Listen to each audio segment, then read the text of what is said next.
Everyone. I am in group 2 with Dap, Doma, Jorge, Mario L, and myself, Mario HM. And our project deals with the curve of pursuit. So, from this text, a simple explanation would be an interesting geometric model arises when one tries to determine the path of a pursuer chasing its prey. This path is called a curve of pursuit. These problems were analyzed using methods of calculus circa 1730, more than 2 centuries after Leonardo da Vinci had considered them. The simplest problem is to find a curve along which a vessel moves in pursuing another vessel that flees along a straight line, assuming the speeds of the two vessels are constant. So from the given problem, let's assume that vessel A, traveling at speed alpha, is pursuing vessel B, which is traveling at speed beta.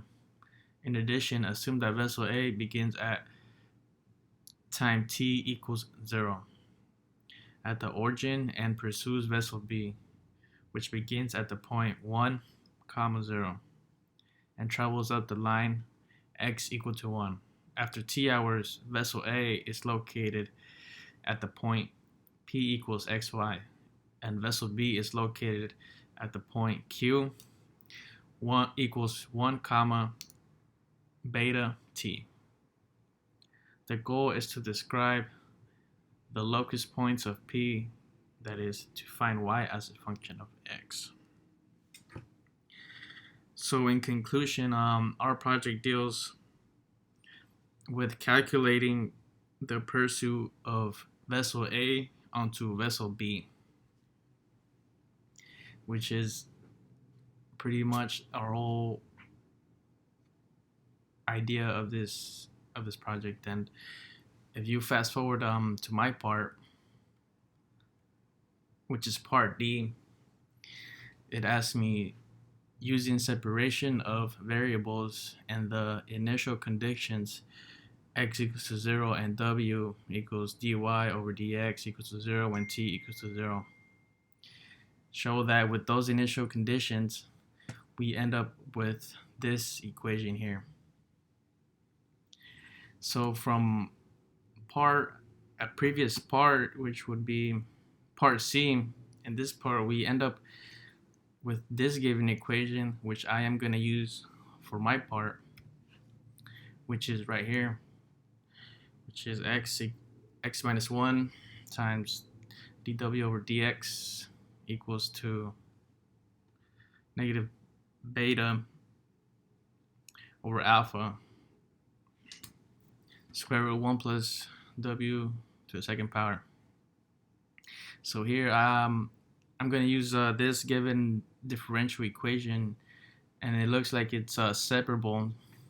So I'm going to solve this knowing that beta and alpha are constants.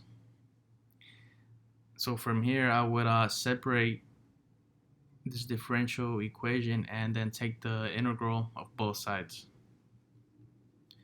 Solving for both sides, I will end up with ln values, and from here down I would use ln definitions to further simplify this equation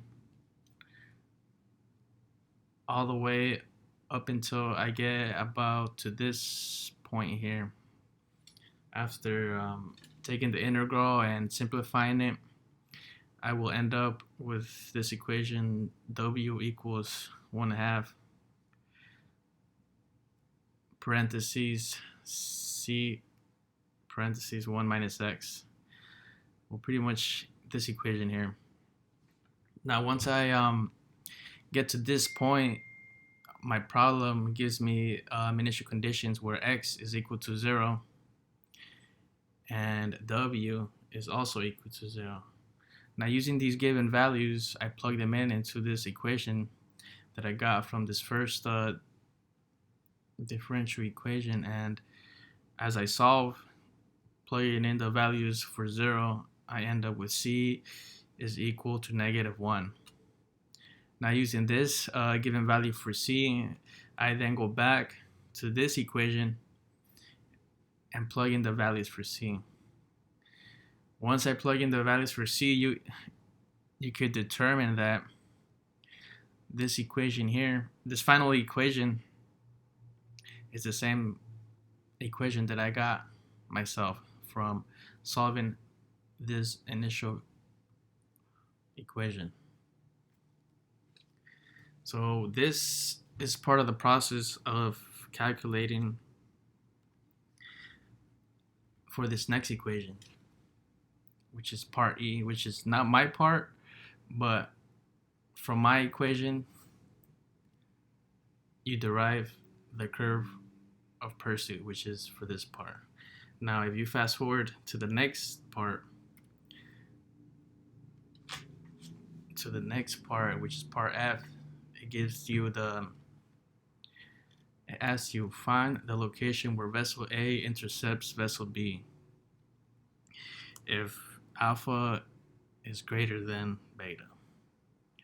So in order for vessel A to intercept B, as it is shown here, it has to be greater than B, or else it won't never reach B.